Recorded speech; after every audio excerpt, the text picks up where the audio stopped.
नमस्कार बच्चों, आज मैं एक बहुत ही महत्वपूर्ण विषय लेकर उपस्थित हुआ हूँ। सीजी बोर्ड ने क्लास 12th का 2020 में जो परीक्षा आयोजित किया था उसके प्रश्न पत्र का हिंदी विषय का आज हम अवलोकन करेंगे। साथ ही जानेंगे इन प्रश्नों के उत्तर हमें किस तरह से लिखना चाहिए।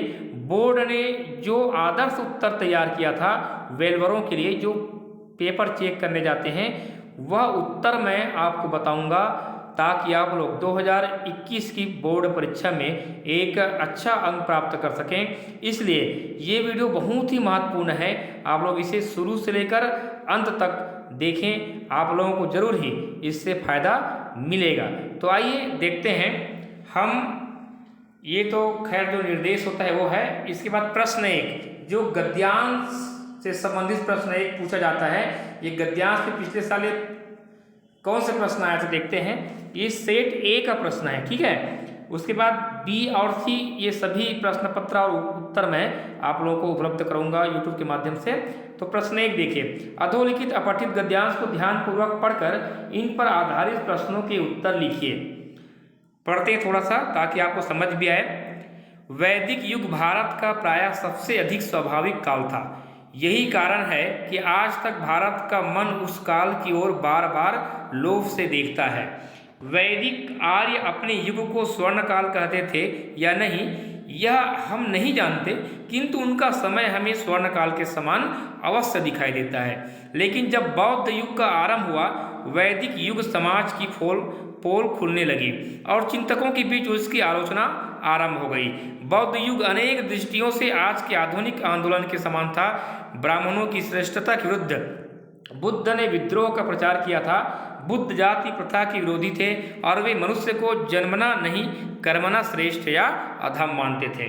नारियों को भिक्षुणी होने का अधिकार देकर उन्होंने यह बताया था कि मोक्ष केवल पुरुषों के ही निमित्त नहीं है, उनकी अधिकारिणी नारियां भी हो सकती है। बुद्ध की ये सारी बातें भारत को याद रही है और बुद्ध के समय से बराबर इस देश में ऐसे लोग उत्पन्न होते रहे हैं जो जाति प्रथा के विरोधी थे। किंतु बुद्ध में आधुनिकता से बेमेल बात यह थी कि वे निवृत्तिवादी थे। गृहस्थी के कर्म से वे भिक्षु धर्म को श्रेष्ठ समझते थे। उनकी प्रेरणा से देश के हजारों लाखों युवक जो सामाजिक भरण पोषण करने के लायक थे सन्यासी हो गए। संन्यासक संस्था समाज विरोधी संस्था है। ये अपठित गद्यांश था। अब इनसे जो प्रश्न पूछा गया था, वैसे तो आप लोग अपठित गद्यांश के उत्तर लिख सकते हैं, लेकिन अपठित गद्यांश के प्रश्नों के उत्तर लिखने के लिए प्यारे बच्चों आपको बार बार 2 से 3 बार अपठित गद्यांश को पढ़ना चाहिए ताकि आप एक अच्छा उत्तर लिख सकें। आपको समझना बहुत जरूरी है। तो प्रश्न एक है, वैदिक युग स्वर्ण काल के समान क्यों प्रतीत होता है। अभी मैं उत्तर पर चर्चा करूंगा। एक बार प्रश्न देखिए, जाति प्रथा व नारियों के विषय में बुद्ध के विचारों को स्पष्ट कर लिखिए। बुद्ध पर क्या आरोप लगता है और उनकी कौन सी बात आधुनिकता के प्रसंग में ठीक नहीं बैठती। संन्यास का अर्थ स्पष्ट करते हुए यह बताइए कि इससे समाज को क्या हानि पहुंचती है। ठीक है। अगला प्रश्न था, बौद्ध धर्म ने नारियों को समता का अधिकार दिलाने में किस प्रकार से योगदान दिया। उपसर्ग और मूल शब्द अलग अलग करके लिखिए। विद्रोह, संन्यास। प्रस्तुत गद्यांश के लिए उचित शीर्षक लिखिए। ये प्रश्न था। अभी मैं सभी प्रश्नों के उत्तर बताऊंगा बच्चों, थोड़ा सा आप लोग इंतजार करें। एक बार प्रश्न को हम अवलोकन कर लेते हैं। प्रश्न 2 देखिए, अधोलिखित अपठित गद्यांश को ध्यानपूर्वक पढ़कर इन पर आधारित प्रश्नों के उत्तर लिखिए। तो ये अपठित काव्यांश है, जैसे अपठित गद्यांश है वैसे अपठित काव्यांश भी आता है। तो यहाँ से 4 नंबर के आपका प्रश्न पूछा गया है। इसके लिए आप लोग इस पद्यांश को अच्छे से पढ़िए, है ना। अच्छे से पढ़ेंगे तो आप अर्थ इसका स्वयं लिख सकते हैं। तो प्रश्न एक है, कवि ने मृत्यु के प्रति निर्भय बने रहने के लिए क्यों कहा है। मृत्यु को विश्राम स्थल क्यों कहा गया है। कवि ने मृत्यु की तुलना किससे और क्यों की है। सच्चे प्रेम की क्या विशेषता बताई गई है और उसे कब निष्पान कहा गया है। ये आपका अपठित काव्यांश से संबंधित प्रश्न था। प्रश्न 3 पूछा गया था जो कि खंड का, ठीक है। तो 12 और 4 16 नंबर का प्रश्न आपका अपठित गद्यांश काव्यांश का है। उस प्रश्न को आप लोग बहुत अच्छे से तैयारी करें उसका, ठीक है। प्रश्न 3, ये जो प्रश्न 3 था पिछले साल आउट ऑफ कोर्स था, इसमें बच्चों को बोनस अंक पिछले वर्ष मिला था, तो इसको छोड़िए आप लोग। प्रश्न 4, ये प्रश्न आपको फीचर और आलेख से संबंधित प्रश्न तो इस बार भी आएंगे। तो नदियों की स्वच्छता हमारा नैतिक दायित्व पर फीचर तैयार करना है। तो फीचर कैसे लिखना है ये भी बताऊंगा मैं अभी। विज्ञापनों की लुभावनी दुनिया पर एक आलेख भी आपको तैयार करना है, ये भी बताऊंगा। ठीक है। प्रश्न 5, पत्रकारिता के माध्यम से निम्न प्रश्नों के उत्तर लिखिए। तो पत्रकारिता के माध्यम से आपको 4 नंबर के प्रश्न पूछे जाएंगे। तो पत्रकारिता से आप क्या समझते हैं? खोजपरक पत्रकारिता किसे कहा जाता है? पीत पत्रकारिता से आप क्या समझते हैं? एंकर बाइट किसे कहते हैं? ठीक है, ये प्रश्न में भी आपको अर्धवार्षिक परीक्षा में बहुत सारे इसमें प्रश्न आया भी है, आपको ध्यान में होगा। प्रश्न 6 पूछा गया था, निम्नलिखित में से किसी एक विषय पर लगभग 200 शब्दों में आपको निबंध लिखना है। तो पिछले वर्ष जो निबंध आया था, क्यों ना परहेज करें हम प्लास्टिक से, साइबर अपराध का आतंक, ये विषय रहा है। और 2 विषय और है, वृक्ष धरा के भूषण, अंतरिक्ष विज्ञान और भारत। ये निबंध में ये विषय पिछले वर्ष पूछा गया था। ठीक है, तो निबंध तो आप लोग अपने मन से लिख सकते हैं, तैयारी करेंगे आप लोग। प्रश्न 7, 5 नंबर का आवेदन पत्र आता है। तो पिछले साल कौन से एप्लीकेशन आया था देखिए, रेलवे के आरक्षित डिब्बों में अवांछित तत्वों के घुस जाने से यात्रियों को हो रही अनेक प्रकार की समस्याओं का उल्लेख करते हुए चेयरमैन रेलवे बोर्ड रेल भवन नई दिल्ली को पत्र लिखकर अपने सुझाव प्रेषित कीजिए।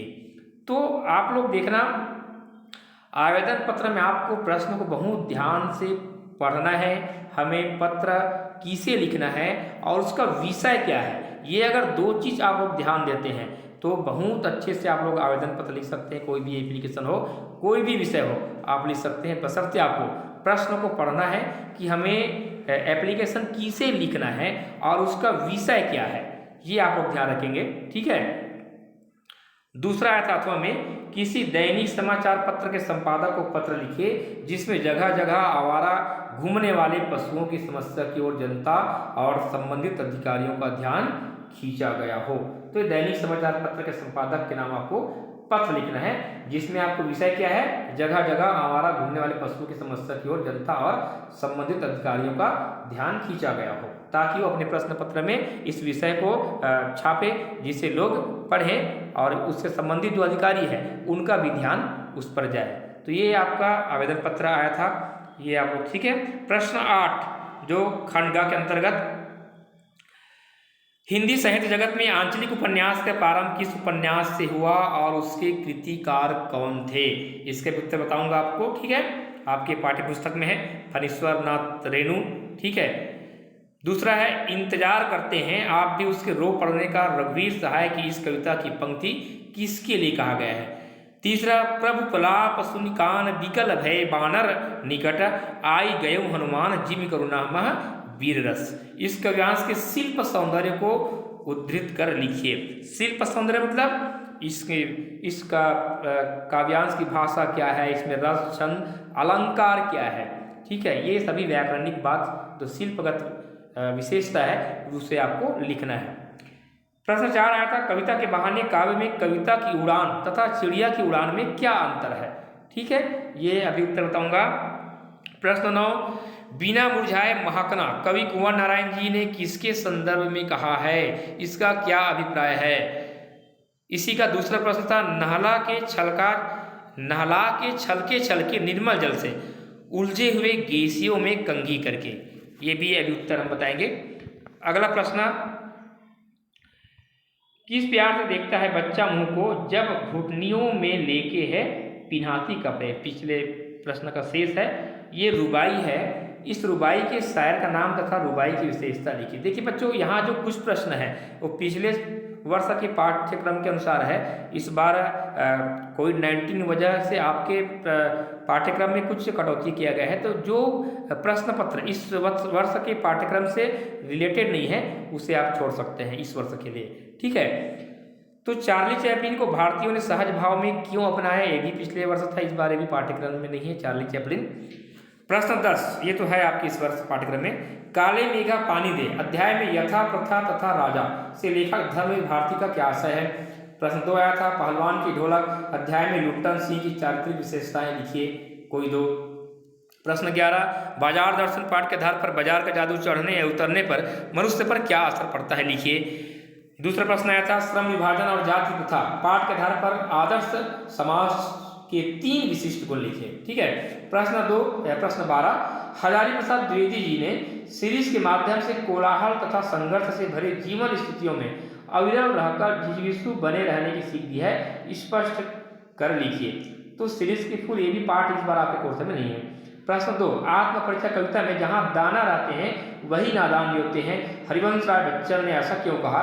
तो ये भी आपके कोर्स में नहीं है, बल्कि इस हरिवंश राय बच्चन जी का जो एक गीत है वो इस बार कोर्स में है, उससे रिलेटेड प्रश्न को आप तैयार करें। प्रश्न 13, नदी, कुएं, स्नानागार और बेजोड़ निकासी व्यवस्था को देखते हुए लेखक ने पाठकों से प्रश्न पूछता है कि क्या हम सिंधु घाटी सभ्यता को जल संस्कृति कह सकते हैं? आपका जवाब लेखक ओम थानवी के पक्ष में है या विपक्ष में, तर्क देकर लिखिए। अभी उत्तर बताते हैं।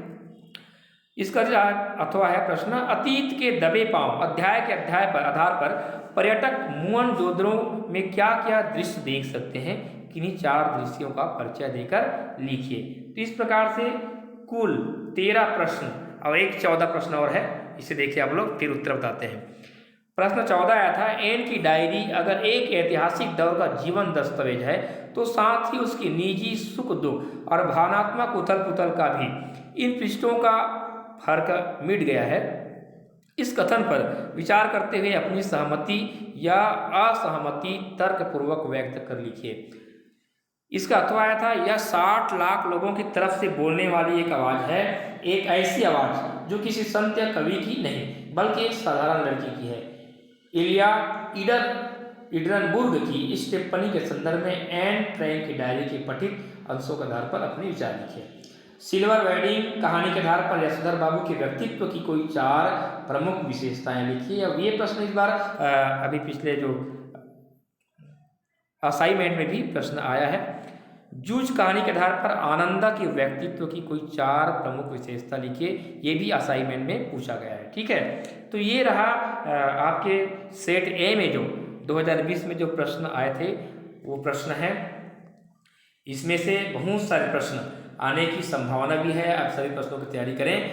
अब हम देखते हैं इन प्रश्नों की उत्तर हमें किस प्रकार से लिखना है। और ये देखिए आदर्श उत्तर है बच्चों, जो बोर्ड ने वेलवरों के लिए जारी किया था। आपको इस प्रकार से उत्तर लिखना है ताकि ठीक से आपको नंबर मिल सके, पूरे में पूरे नंबर आपको मिल सके। प्रश्न 1 था, देखिए उसका उत्तर दिया है, वैदिक युग स्वर्ण काल के समान क्यों प्रतीत होता है। ठीक है, तो इसका उत्तर आप, हालांकि आपको ध्यान से मिल जाएगा, फिर भी जो तैयार किया गया था बोर्ड ने उत्तर, उसको बता रहा हूँ, है ना। वैदिक युग भारत का स्वाभाविक काल था, हमें प्राचीन काल की हर चीज अच्छी लगती है, इस कारण वैदिक युग स्वर्ण काल के समान प्रतीत होता है।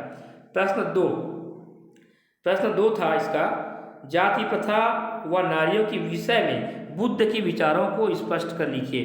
तो बुद्ध के विचार, प्रश्न 2 उत्तर देखिए, बुद्ध जाति प्रथा के विरोधी थे, है ना, बुद्ध जाति प्रथा के विरुद्ध थे।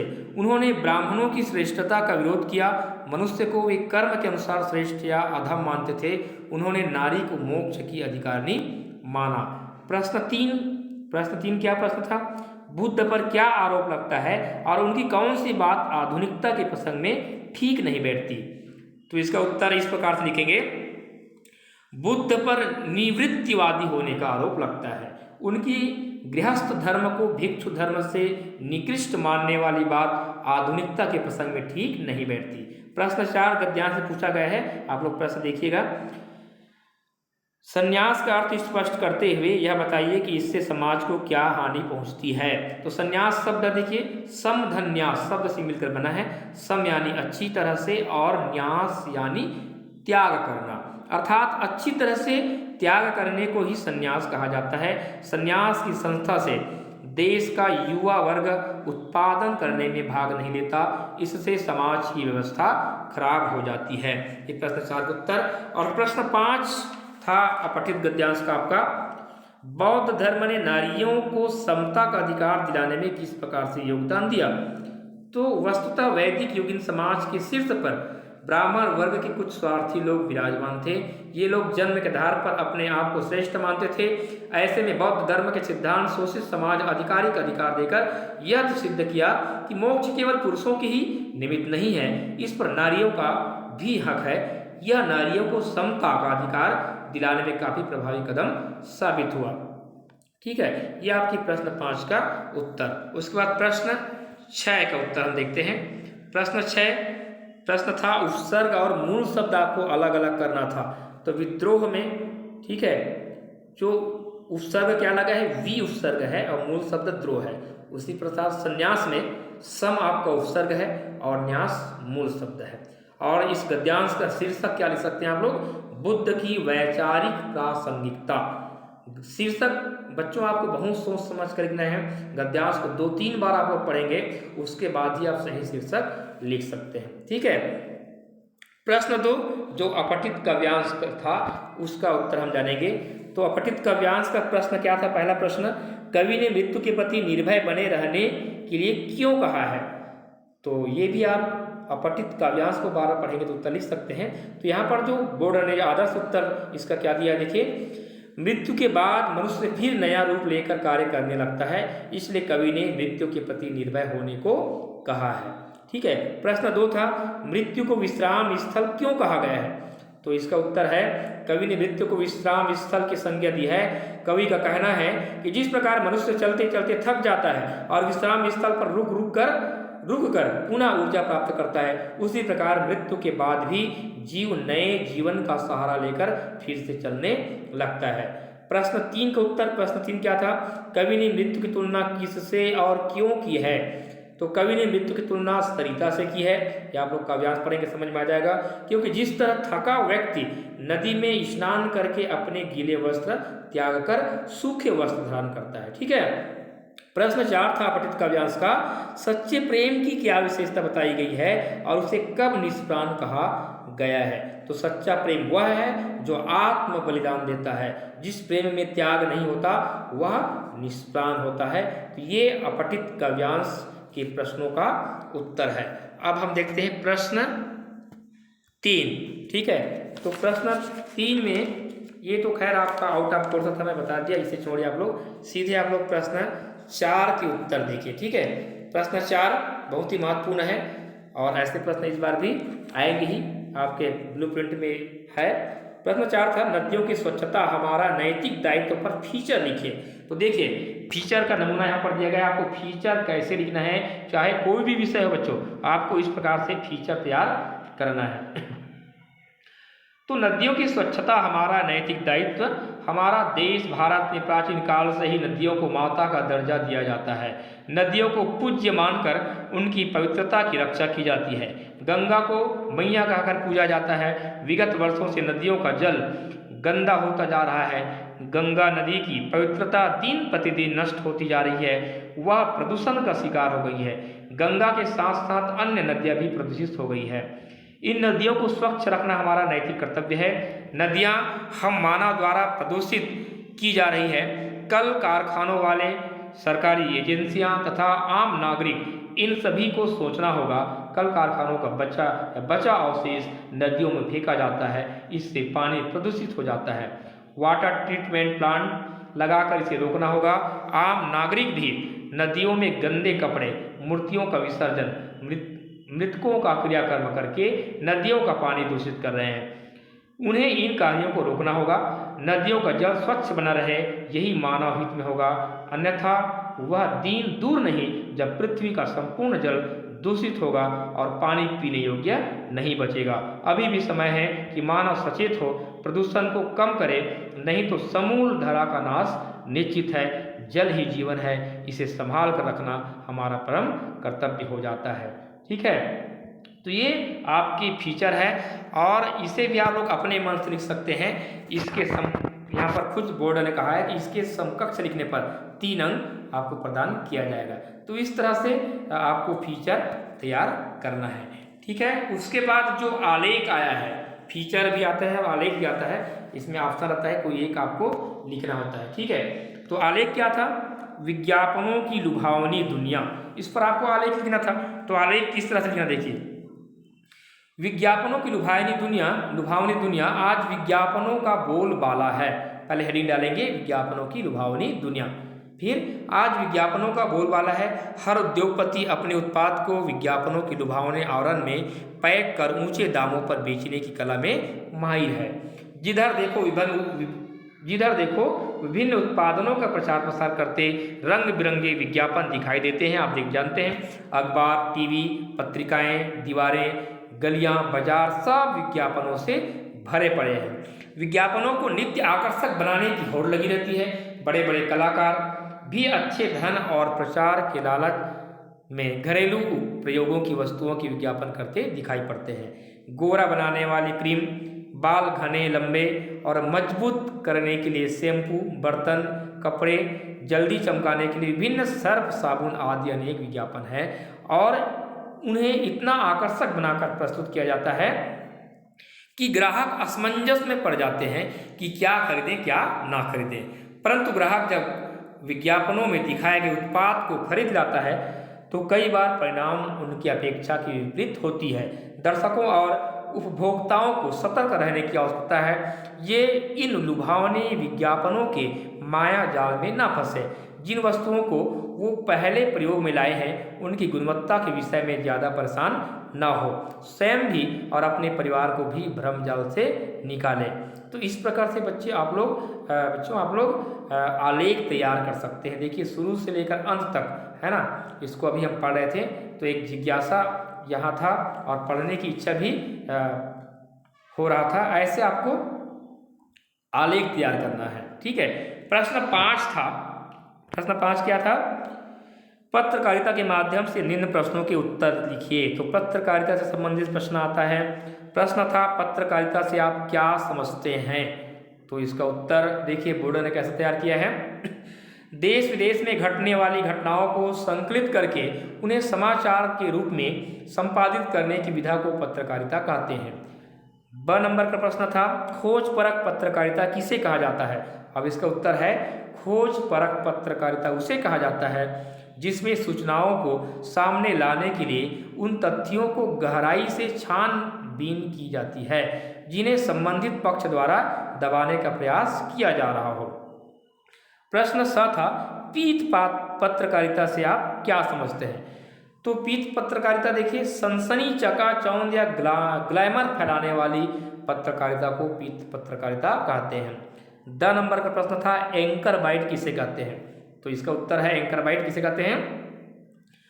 जब किसी घटना की सूचना देने और उसके दृश्य दिखाने के साथ प्रत्यक्षदर्शियों के कथन दिखा सुनाकर समाचार को सामाजिकता के साथ प्रस्तुत किया जाता है तो वह एंकर बाइट कहलाता है। तो ये पत्रकारिता से संबंधित प्रश्नों का उत्तर बच्चों ये सभी उत्तर बोर्ड द्वारा तैयार किया गया है ना। बिल्कुल इसमें कोई वो नहीं है ना, कोई भ्रमित करने वाली बात नहीं है। आपको इस प्रकार से उत्तर आपको लिखना है और बाकी प्रश्नों के उत्तर को आपको भी इस प्रकार से तैयार करना है। और निबंध, जो निबंध आया था कोई भी हो विषय पर है ना, कोई भी विषय हो तो निबंध में आपकी प्रस्तावना में 1 अंक होते हैं। आपको रूपरेखा बना करके निबंध तैयार करना है। कोई भी विषय हो आपको रूपरेखा बनाना ही है। ठीक है, तो पहला आपको प्रस्तावना डालना है, प्रस्तावना में 1 अंक होता है और उसके मध्य भाग में जो 3-4 पॉइंट आप लोग देंगे, 3-4-5 पॉइंट देंगे है ना, उसमें आपको 3 अंक। उपसंहार भी आपको अवश्य लिखना है, 1 अंक इसमें रहता है। इस प्रकार से आपका जो 5 अंक है वो अलग अलग पॉइंट में डिवाइड है। तो आपको रूपरेखा तैयार करके निबंध लिखना है। प्रश्न क्रमांक 7 पत्र लेखन से संबंधित था। तो पत्र लेखन के संबंध में मैं चर्चा कर चुका हूँ। ठीक है, पत्र लेखन का भी वही है, प्रारंभ जो संबोधन करते हैं, जैसे प्रचार के पत्र प्रति प्राचार्य है ना, और संबंधित संस्था का नाम लिखेंगे।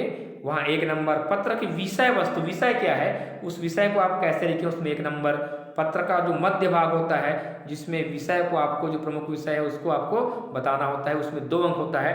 और पत्रांत मतलब पत्र का अंत आप किस प्रकार से कर रहे हैं, जिसमें है ना आपका भवदी आता है, कौन है ना, प्रेषक है जो लिखते हैं आप लोग। ठीक है, उसमें 1 अंक का आपका अंक डिवाइड है।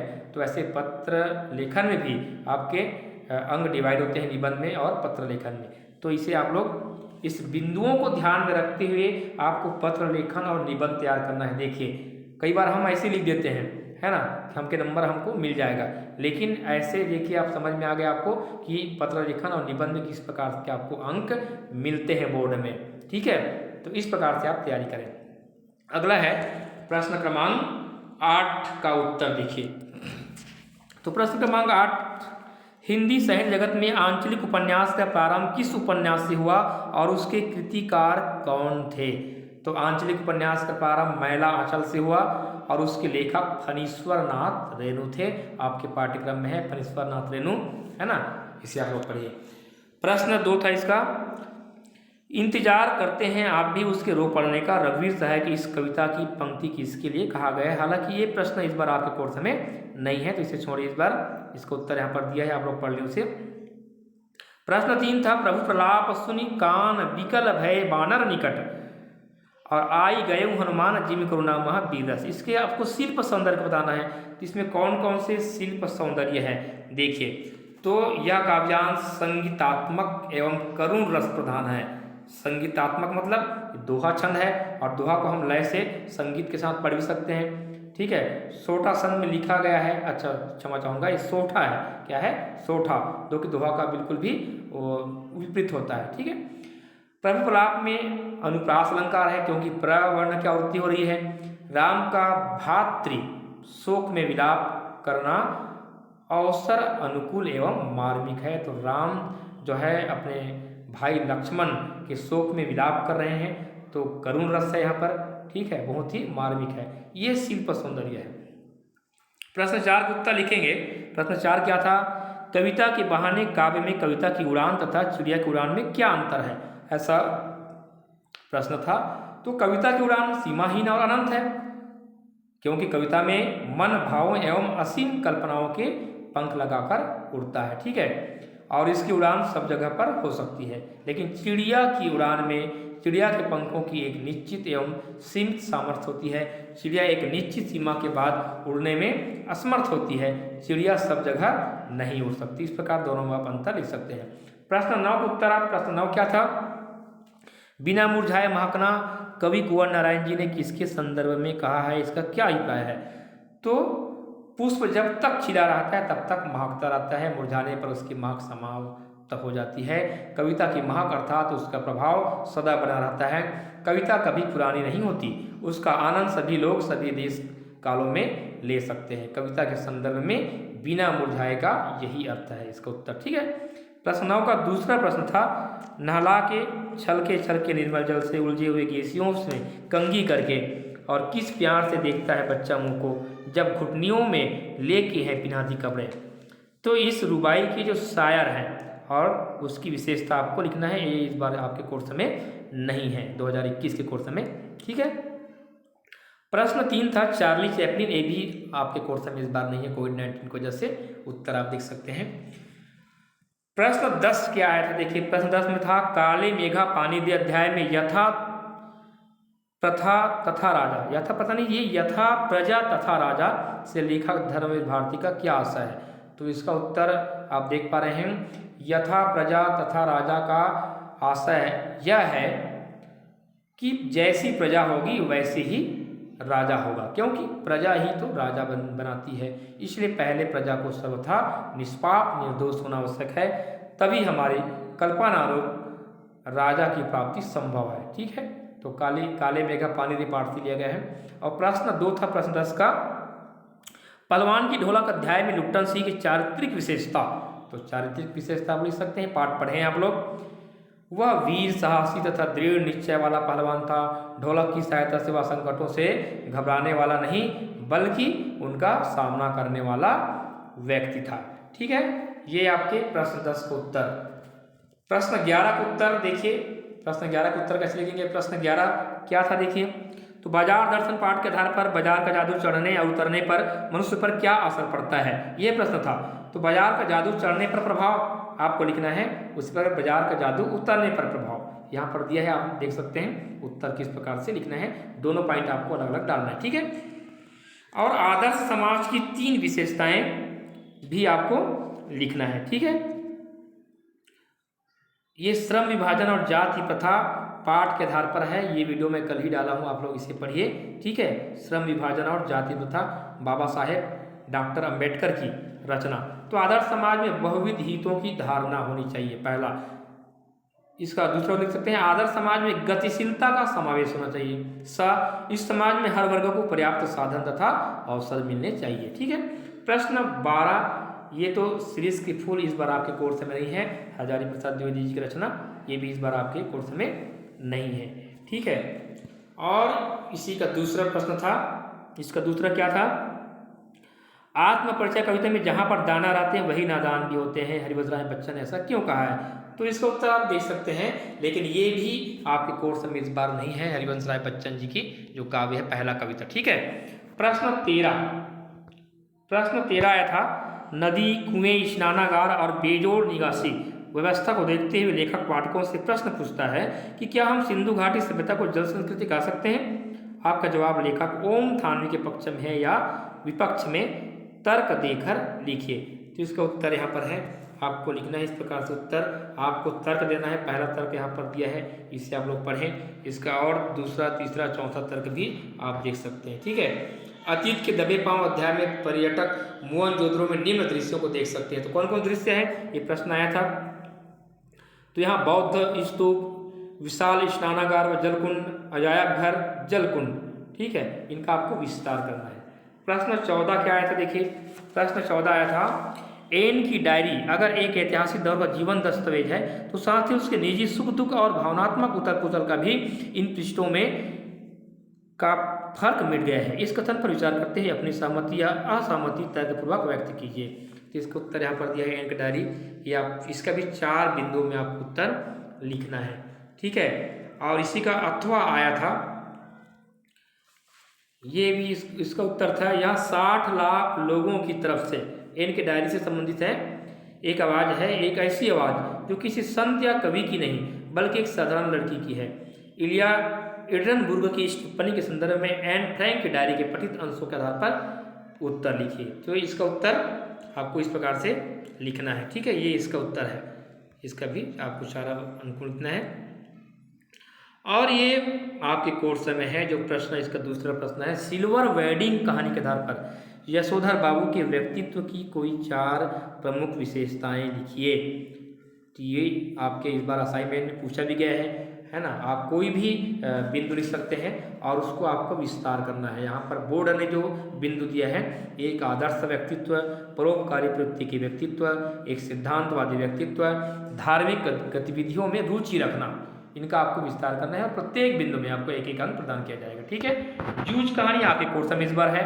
तो प्रश्न आया था, जूझ कहानी के आधार पर आनंदा के व्यक्तित्व की कोई 4 प्रमुख विशेषताएं लिखिए। तो ये विशेषताएं लिख सकते हैं, कोई भी आप लिख सकते हैं अपने मन से भी, और उसका विस्तार करना है। एक एक बिंदु में आपको एक एक अंक, कुल 4 अंक इसमें आपको प्रदान किया जाएगा। ठीक है। तो पहला बिंदु क्या है यहाँ पर, ज्ञानवान व प्रबुद्ध। दूसरा, दूरदर्शिता, धैर्यता, कठोर परिश्रमी, लगनशीलता। ये बिंदु यहाँ पर बोर्ड द्वारा मॉडल उत्तर में आपको दिया गया है। तो ये बच्चों पिछले वर्ष का 2020 की जो परीक्षा था उसके प्रश्न पत्र का जो आदर्श उत्तर है, ये मैं आपको बता रहा था। इन आदर्श उत्तरों को आप अच्छे से पढ़ें, अध्ययन करें, समझें, और आगामी जो परीक्षा होने वाला है 2021 का बोर्ड परीक्षा, उसमें आप लोग अधिकतम अंक प्राप्त करें। आप सभी को बहुत बहुत बधाई आगामी परीक्षा की। आप मेहनत करें, और साथ ही मैं आप लोगों से यह भी कहूँगा कि सभी पाठ की वीडियो मेरे द्वारा बनाया गया यूट्यूब में उपलब्ध है, उसे भी आप देखिए। आपको इन सारे प्रश्नों के उत्तर, जो प्रमुख बिंदु पूछा गया है, ये आपको उसमें मिल जाएगा। धन्यवाद।